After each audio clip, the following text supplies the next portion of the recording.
সাংবাদিক বন্ধুসকল, আমাৰ আজি এই প্ৰেস মিটত উপস্থিত সম্মানীয় জিলা সভাপতি উজ্জ্বল কান্তি ৰায় ডাঙৰীয়া আৰু মোৰ দলীয় বন্ধুসকল, আজি আমি ইয়াতে 1975 চনৰ 25 জুন ভাৰতৰ গণতান্ত্ৰিক ইতিহাসৰ যিটো ঐতিহ্যময় দিন বা আমি কলা দিন হিচাপে পালন কৰোঁ। ইমাৰ্জেঞ্চি জৰিয়তে ভাৰতক গণতন্ত্ৰক কুঠাঘাত কৰা হয় আৰু তেতিয়াৰ তদানীন্তন প্ৰধানমন্ত্ৰী ইন্দিৰা গান্ধী ডাঙৰীয়ানীৰ স্বচ্ছতাৰিতাৰ যে মনোভাৱ বহিঃপ্ৰকাশ হয়। আপোনালোকে জানে যে এলাহাবাদ হাইকোৰ্টৰ এটা ৰায়, ঐতিহাসিক ৰায় আছিল যে ইন্দিৰা গান্ধীৰ যি 1971 চনৰ সাধাৰণ নিৰ্বাচনত প্ৰতিদ্বন্দ্বিতা কৰি যে নিৰ্বাচনী আচৰণবিধি উলংঘা কৰি নিজৰ স্বচ্ছতাৰিতা বা নিজৰ শক্তি প্ৰদৰ্শন কৰি যিদৰে নিৰ্বাচিত হৈছিল, তাৰ বিপৰীতে যিজন প্ৰাৰ্থী তেখেতৰ বিৰুদ্ধে প্ৰতিদ্বন্দ্বিতা কৰিছিল, তেখেত ৰাজনাৰায়ণ ডাঙৰীয়াই এলাহাবাদ উচ্চ ন্যায়ালয়ত এখন এই ইন্দিৰা গান্ধীৰ বিপক্ষে এখন আবেদন দাখিল কৰে আৰু এই ঐতিহাসিক ৰায় ইন্দিৰা গান্ধীৰ বিপক্ষে যিখন আমাৰ এলাহাবাদ উচ্চ ন্যায়ালয়ে 1975 চনৰ 12 জুন তাৰিখে ঐতিহাসিক ৰায় দিয়ে যে ইন্দিৰা গান্ধীৰ নিৰ্বাচনৰ অযোগ্য ঘোষণা কৰে, যে নিৰ্বাচন আচৰণ বিধি মতে হোৱা নাই। আৰু তেতিয়া ইন্দিৰা গান্ধীৰ ক্ষমতাচ্যুত হোৱাৰ ভয়ত 1975 চনৰ 25 জুন তাৰিখে 12 বজাত, ৰাতি 12 বজাত ক্ৰছ কৰি আমাৰ মহামহিম ৰাষ্ট্ৰপতিক মাতি আনি এখন অডিয়েঞ্চ কৰে আৰু এইখন ৰাতিপুৱা কেবিনেট সিদ্ধান্ত ৰাতিপুৱা 6 বজাত মাতি কেবিনেটত লৈ প্ৰেছ বিবৃতি কৰে, কিন্তু অসাংবিধানিক আছিল। ইমাৰ্জেঞ্চি ভাৰতবৰ্ষৰ আৰু আগতে হৈছিল, এইটো বিভিন্ন সময়ত ইমাৰ্জেঞ্চি হয়। 352 আৰ্টিকেল প্ৰয়োগ কেতিয়া হয়, যেতিয়া ইণ্টাৰনেল ডেম'ক্ৰেচিৰ কি হয়, এক্সটাৰ্নেল ডেম'ক্ৰেচিৰ প্ৰব্লেম হয়, বহিৰাষ্ট্ৰৰ আক্ৰমণ বা যেতিয়া গণতন্ত্ৰ তেতিয়া ইমাৰ্জেঞ্চি হয়, তেতিয়া প্ৰয়োগ কৰে সাংবিধানিকভাৱে কেবিনেট সিদ্ধান্ত লৈ।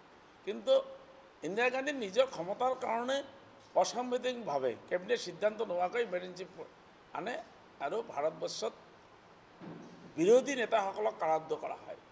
অকল বিৰোধীসকলক নহয়, বন্ধুসকল, সাংবাদিক বন্ধুসকলকো সেই সময়ত মিডিয়াৰ পৰা চেঞ্চৰ লগোৱা হয়। গতিকে গণতন্ত্ৰৰ চতুৰ্থ স্তম্ভ সাংবাদিক বন্ধুসকলকো এই সময়ত কাৰাৰুদ্ধ কৰা হৈছিল। ভাৰতবৰ্ষৰ 7,000ৰো অধিক সাংবাদিক বন্ধুক কাৰাৰুদ্ধ কৰা হৈছিল আৰু লক্ষাধিক ব্যক্তিক, বিৰোধী ব্যক্তিক 18 মাহ 21 মাহ পৰ্যন্ত কাৰাৰুদ্ধ কৰা হৈছিল। গতিকে এই সময়খিনিক আমি জৰুৰীকালীন পিৰিয়ডত এই 1975 চনৰ 25 জুন তাৰিখে কলা দিৱস হিচাপে পালন কৰোঁ। আজি ভাৰতীয় জনতা পাৰ্টীৰ বঙাইগাঁও জিলাত সেই দিনটোত আমি স্মৰণ কৰাৰ মুহূৰ্তে আমি এখন সভা কৰোঁ আৰু সভাত যথেষ্ট সমল ব্যক্তি উপস্থিত থাকে।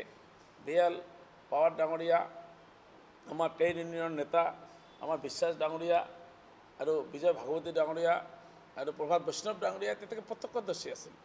আৰু আজি ইয়াত আহি গম পাওঁ যে তেতিয়াৰ প্ৰধানমন্ত্ৰী ইন্দিৰা গান্ধী ডাঙৰীয়ানী বঙাইগাঁও সভা সমিতি এখন কৰিব পৰা নাছিল। তেখেতৰ সভা অনুষ্ঠিত কৰা গান্ধী মৈদানত যিখন সভা অনুষ্ঠিত কৰিছিল, তেখেতে এই সভাত লজ্জিত হৈছিল। গতিকে বঙাইগাঁও ৰাইজে সদায় স্বচ্ছতাৰ বিৰুদ্ধে আছে, তেতিয়াৰ পৰা আছে আৰু এতিয়ালৈ আছে।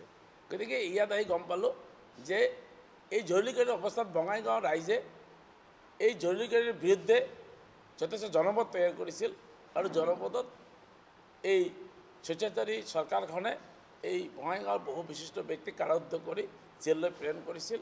গতিকে এই কলা দিন জৰুৰীকালীন পিৰিয়ডত বঙাইগাঁও ৰাইজৰ যিটো গণতন্ত্ৰপ্ৰেমী, ৰাষ্ট্ৰপ্ৰেম আৰু গণতন্ত্ৰ বিদ্বেষী কংগ্ৰেছৰ ওপৰত যিটো বিদ্বেষ, সেই বিদ্বেষ তাহানি দিনৰ পৰা আজিলৈ চলি আছে আৰু অহা দিনত এইখিনি চলি থাকিব নিশ্চয়।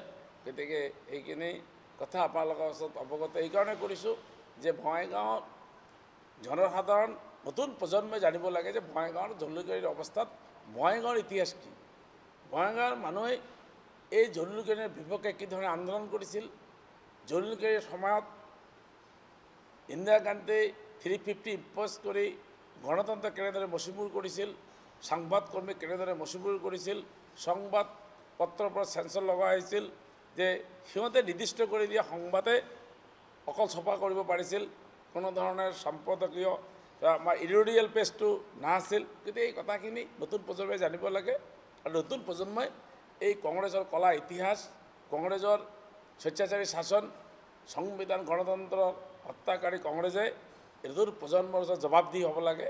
নতুন এই জবাবদিহিৰ কাৰণে আমি অনুষ্ঠিত কৰিছোঁ আৰু আজি এই কথাখিনি ৰাইজক জনোৱাৰ কাৰণে আমি প্ৰেছ মিট দিছোঁ। এনেকুৱা 352 গোটেই দেশত যদি কংগ্ৰেছে দেখুৱাব পাৰে তেতিয়াহ'লে তেখেতৰ কথাটো সত্য হ'ব আৰু যেতিয়া তেখেতসকলে যিটো এইটো ইম্প'জ কৰে গোটেই ভাৰতবৰ্ষত 350 দেখিব নোৱাৰে, মই ভাবোঁ তেখেতসকলে চকুত ক'লা কাপোৰ বান্ধি সিহঁতে ৰাইজক আবুৱা ভৰি আছে আৰু তাৰ নিৰ্দেশন আপোনালোকে জানে। এই সংবিধানখনক কিমানবাৰ সংশোধনী কৰিছিল কংগ্ৰেছ চৰকাৰে আৰু এই সংবিধানখন মই জানো পবিত্ৰ সংবিধান ডক্টৰ ভীমৰাও আম্বেদকাৰে যিখন সংবিধান ভাৰতবৰ্ষৰ স্বাধীন ভাৰতবৰ্ষৰ ৰাইজৰ কাৰণে তৈয়াৰ কৰিছিল বা আমাক গণতন্ত্ৰৰ ৰক্ষা কবচ হিচাপে আমাক প্ৰদান কৰিছিল, সেইখন এই সংবিধানখন আজি নাই। এই সংবিধানখন বাৰম্বাৰ সিহঁতে সংশোধন কৰি আজিৰ দিনত কংগ্ৰেছৰ নেতাসকলে সংবিধান ৰক্ষা কৰাৰ নামত মই ভাবোঁ যে ধৰণৰ মানে গান্ধী টাইটেল নাম ধৰে অৰিজিনেল গান্ধী নহয়, ঠিক তেনেধৰণে অৰিজিনেল সংবিধানখন নোহোৱা সংবিধান এখন লগত লৈ ফুৰি বিভিন্ন সভা সমিতিত মানুহক দেখুৱাই সংবিধান ৰক্ষা কৰা দাবী কৰিছে। মানে মিথ্যা গান্ধীয়ে মানে এখন নতুন সংবিধান তৈয়াৰ কৰি মানুহক ৰক্ষা কৰাৰ দাবী কৰিছে। গতিকে এই কথাখিনি আপোনালোকৰ জৰিয়তে কংগ্ৰেছ প্ৰেমীসকলক মই জনাইছোঁ।